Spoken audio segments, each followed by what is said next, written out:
Welcome to the web series show. On today's episode, we'll meet the creator of the Marriage Counselor.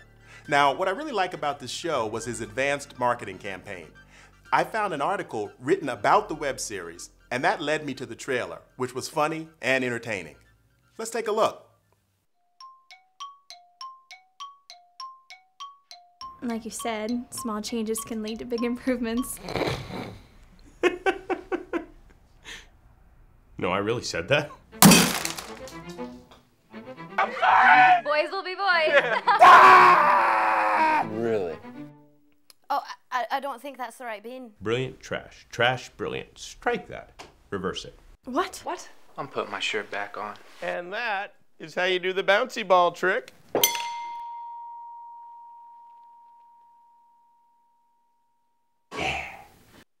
The Marriage Counselor was I started working on a job and I met a writer, and he said he had a couple of scripts and I was like, sure, I'll read them, and his name's Raymond Creamer, and so yeah, I met Raymond through the job, and he sent me basically a folder of scripts, and it was like 2 or 3 features, and then this short, wacky film called The Marriage Counselor, and it was kind of like a dark comedy and was really weird, and I was just like rolling laughing, and so I met with him. We went and had dinner the next night, and I was like, have you ever thought about making this into a web series? And he's like, no, I just planned on throwing it away. And I was like, well, we should, try to develop it. Maybe this could be a project, because we'd never worked together. We'd only known each other for a couple weeks, and I was like, well, it'd be kind of cool to, work on a project together. And I was like, well, let's develop a couple of more episodes. And so we got 6. We cut one for the first episode because it was way too big for the, for the realm of the world we built up for the first season. And so we ended up with 5 episodes, and that's what starts premiering on Valentine's Day. So, yeah. I mean, I'd never really thought about doing a web series because it was the realm of it was kind of weird. Everything I'd seen was like 2 or 3 minutes, and and so you had to wait a week for it to come back out. And I was like, that's way too much time for me to wait for 3 minutes. And so with these, they were like 6 to 8 pages, or some of them were even 10 pages, so they were longer forms. And so I thought that we could keep the attention span, for 6 to 8 minutes, and then, for a week later.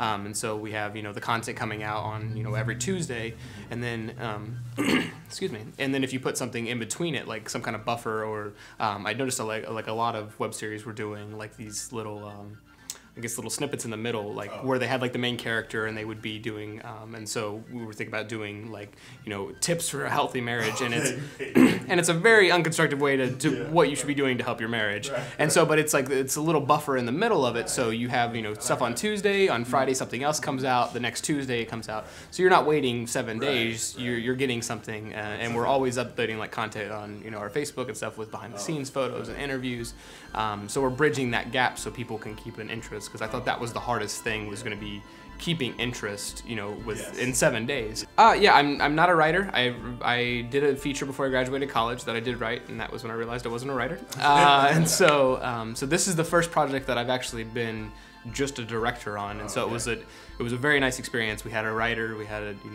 like I said, writer Raymond Creamer. My director was Kenny Keeler, very talented guys, and being able to just like let him do the writing, let him do the DP work, and then letting me direct and worry about just a story structure was a lot of fun, because that's what I've wanted to do, and usually I'm not blessed to do that because it comes down to budget constraints and somebody falls out, or yeah, and this was great. I mean, like, we shot 5 episodes, and it was a lot of work, and we were shooting in a room smaller than we're physically in right now for the first 2 episodes. So but yeah, so that's how that came. Kenny Keeler was the director of photography, and his company No Town Media was they're an up-and-coming company that does a lot of music videos and corporate stuff, and so they hadn't done anything narrative yet, and so when we had this idea, like, I didn't own a production company, and I wasn't going to start one just for one project, and Raymond was also, he's a writer, so I don't know why he would have a production company by himself, but so we teamed up with them, and we're like, we'll use your guys' resources and our resources, and then we'll put your guys' logo at the bottom of it. And so basically this ended up being their first thing on IMDb. So everything kind of, works out, and it's been a great, like, I mean, I've worked with Kenny on a couple other projects now, and so it's been a great little, like, usually when you get in these kind of projects, you get to make a lot of good friends and stuff. So, and that's been the situation with this one as well. Yeah, some of the challenges we faced, the casting was actually very simple. The person that played the marriage counselor, when I read the first episode, I had a feeling he would be like, I was like, oh, I got the guy. And I told the writer, and he's like, really? And I'm like, yeah, I got the guy. I'm like, let's do a casting, call just in case. But yeah, so we set up a casting call in Hollywood at Cast, and we had there was 12 or 15 people that came in. And as soon as he read, I was like, yeah, I was right. But yeah, so that was easy, and then we were able to cast a lot of very talented people for the couples, and we even had weird ones where we had a guy that was a tap dancer, and Ray, the writer, he wrote that specifically for somebody. He's like, no, I got the tap dancer, don't worry about it. And so yeah, so the casting went really well. The biggest challenge would probably have been we lost our location for the first 2 episodes. So we shot the first 2 episodes, and then we lost the location for it, and it's supposed to take place all in one room for 5 episodes. And so we were like, well, what are we gonna do? And I refused to take it to the new year, and so that was, just me being, bullheaded, and was like, I'm not gonna do it. But I promised everybody when we started, I was like, we won't be doing this past January, or, past December 31st.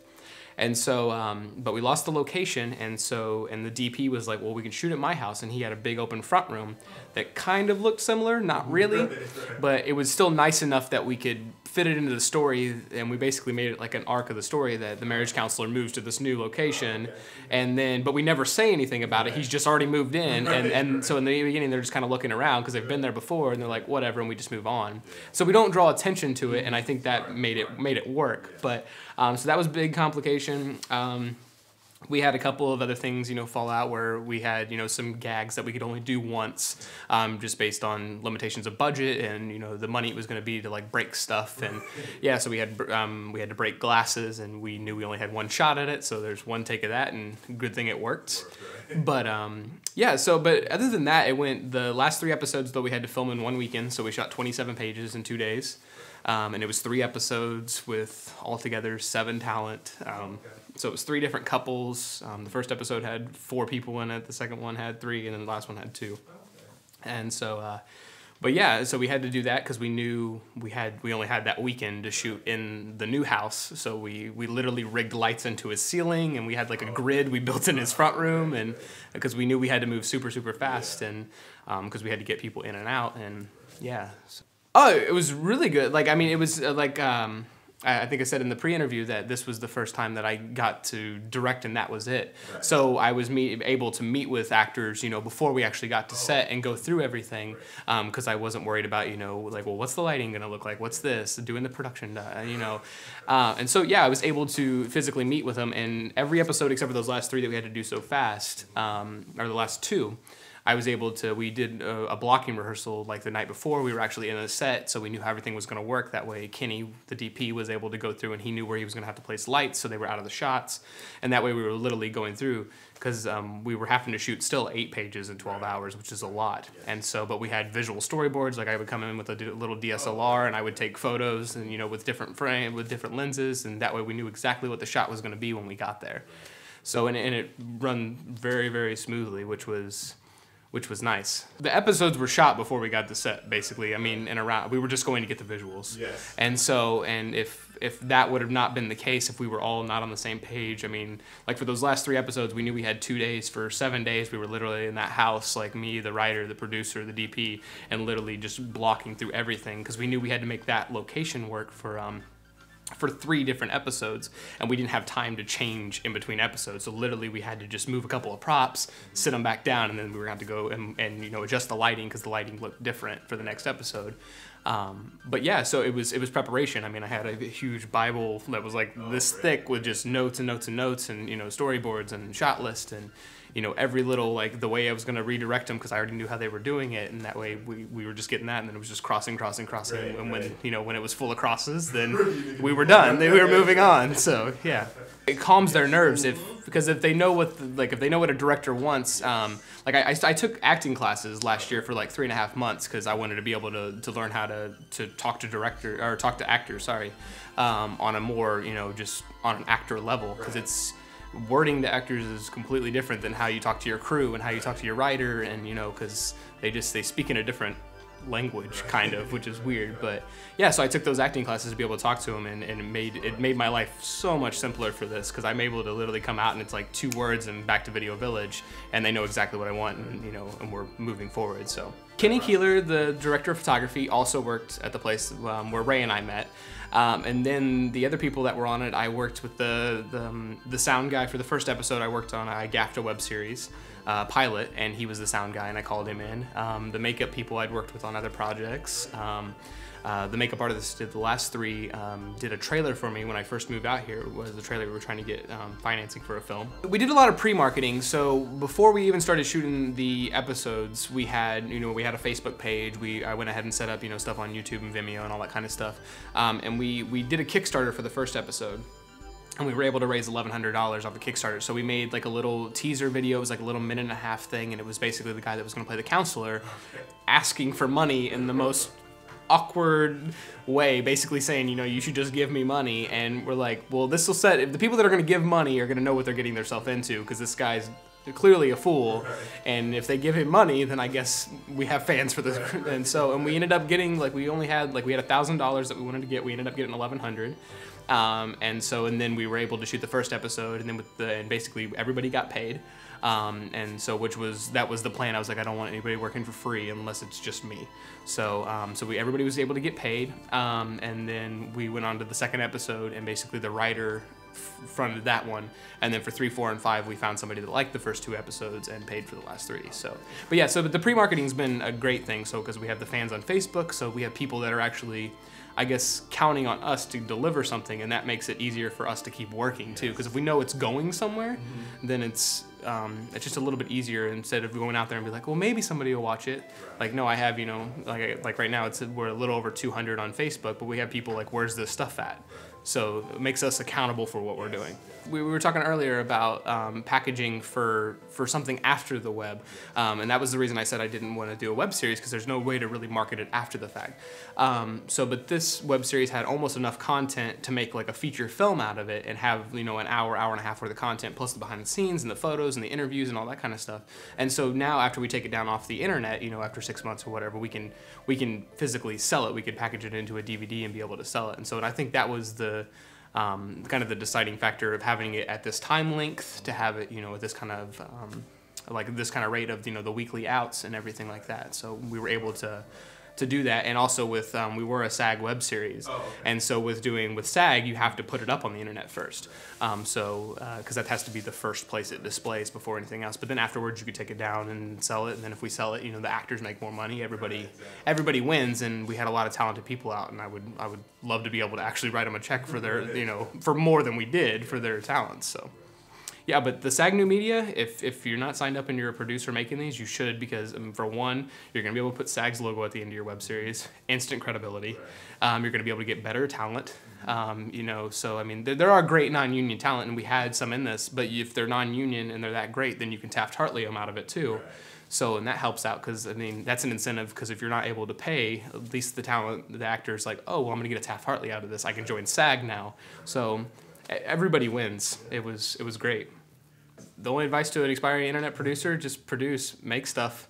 You're not gonna make it sitting at home talking about how hard it is. It's really hard, and everything I've done takes a year, 2, 3 years, and then you're like, man, finally it's over. Especially if you're gonna be at the top, if you're gonna be a producer, or director, or writer, you're gonna be attached to it until somebody goes, that's the final cut, and just basically sends it off. So I think what's missing for web series right now as I guess a real media, because right now IMDb doesn't consider a web series a real media. So you basically have to put it up as a TV series, but you have to have third-party representation saying that it's real. So you have to be in, Variety or The Reporter or something like that, or you have to have an interview saying that this is real. And so that's what we had to do. We had to have an interview on Film Courage that's represented, and they basically took that and said, okay, this is a real show. They put us up on IMDb. But yeah, so I think what is going to help make them more credible is these steps like, SAG. You having a union affiliation with it for your talent, and just taking yourself seriously. Don't be just doing it fly by night, and because I mean everybody thinks they're doing a web series and it's just some guy running around the street with a handy cam. And yeah, and back down to like the pre-production, you know, so have all this stuff. So whenever it comes through and they're like, well, you're not real, then you can be like, well, here's all the scripts they're with, you know, we have them copyright, we have all this, we have all of our releases. Get all your release forms, because if you go to sell this and you don't have every release that, you know, I mean, it's fine for the internet, they don't care, but if you don't have all these releases, you're not going to sell it.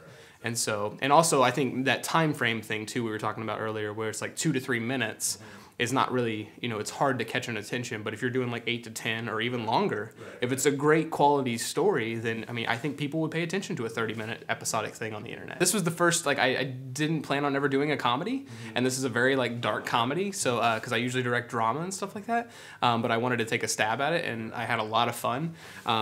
And so we had the article that was in Film Courage said this might be the, you know, the biggest you had to be there joke ever.